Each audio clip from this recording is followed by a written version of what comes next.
बिस्मिल्लाहिर्रहमानिर्रहीम अल्हम्दुलिल्लाहि रब्बिल आलमीन वला आक़िबतु लिलमुत्तक़ीन वस्सलातु वस्सलामु अला रसूलिहिल करीम अम्मा बाद फ़अऊज़ु बिल्लाहि मिनश शैतानिर रजीम बिस्मिल्लाहिर्रहमानिर्रहीम।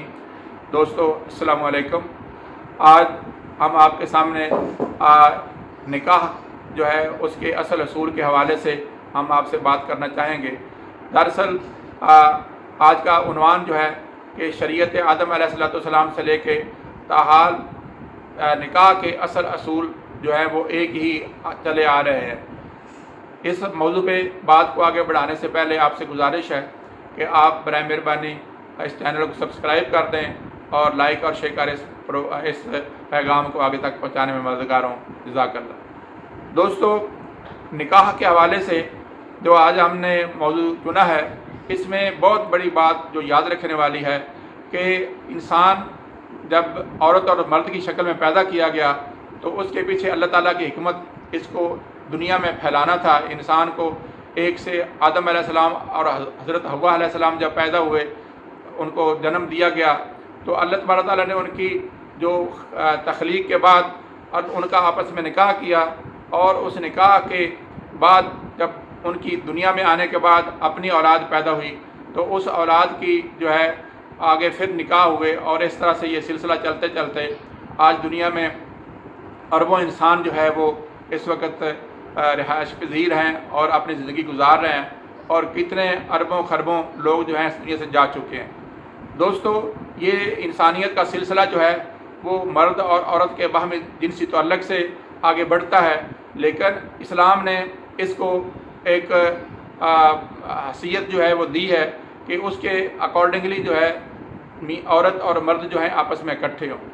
जैसे कि लफ्ज़ मैंने इस्लाम का इस्तेमाल किया है तो अल्लाह तबारक ताला ने फरमाया कि दीन इस्लाम शुरू से जो है एक ही चला आ रहा है। तमाम शरीयतें जो हैं वो अल्लाह ताला ने उनको इस्लाम का नाम ही दिया है।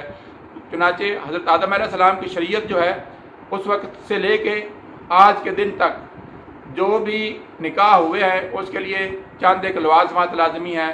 एक बात ये कि जो औरत और मर्द आपस में अपनी ज़िंदगी इकट्ठा गुजारना चाहते हैं उसके लिए ज़रूरी है कि उनकी रज़ामंदी शामिल हो।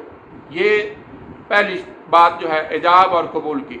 दूसरी अहम शर्त है कि वो अपना जब उनकी आपस में रज़ामंदी है तो उसका वो अलाल ऐलान यानी कि गवाहों की मौजूदगी में, लोगों की मौजूदगी में इस बात का इकरार करें कि हम दोनों इकट्ठे रहना चाह रहे हैं और हमारी दोनों की आपस में रज़ामंदी है।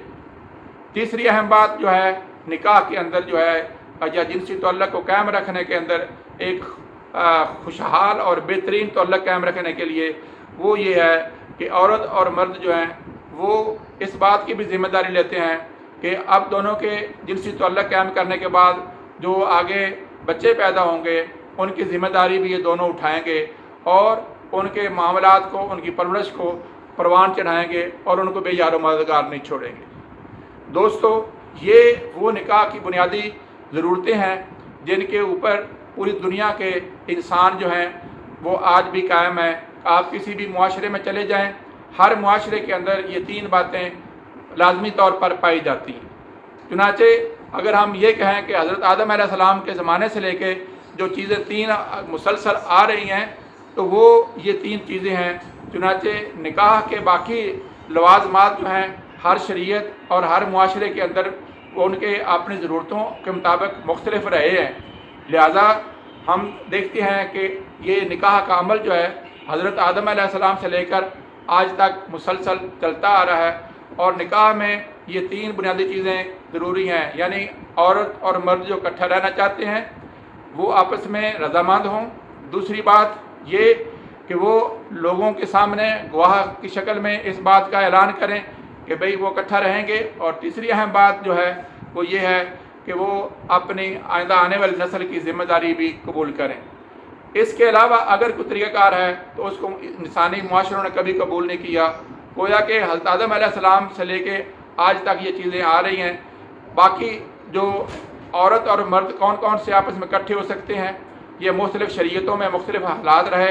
हज़रत आदम अलैहिस्सलाम के ज़माने में बहन और भाई की शादी जायज़ थी। उसके बाद हम देखते हैं कि हज़रत इब्राहीम अलैहिस्सलाम के ज़माने तक जो है वो दो बहनें جو یعقوب علیہ السلام کے زمانے تک ایک ہی وقت میں ایک خاوند کے تحت رہ سکتی تھیں. اس کے بعد ہم دیکھتے ہیں کہ موسیٰ علیہ السلام کے بعد جو شریعت میں تبدیلیاں آئیں، اور اب شریعت اسلامی میں وہ وقت بھی ہے کہ اس میں حرام اور حلال رشتے علیحدہ کر دیے گئے ہیں. یہی وجہ ہے کہ اسلام جو ہے وہ تمام، اگر کوئی کسی بھی مذہب سے تعلق رکھتا ہے، اگر وہ میاں بیوی مسلمان ہو جائیں تو ان کے نکاح کو قبول کیا جاتا ہے.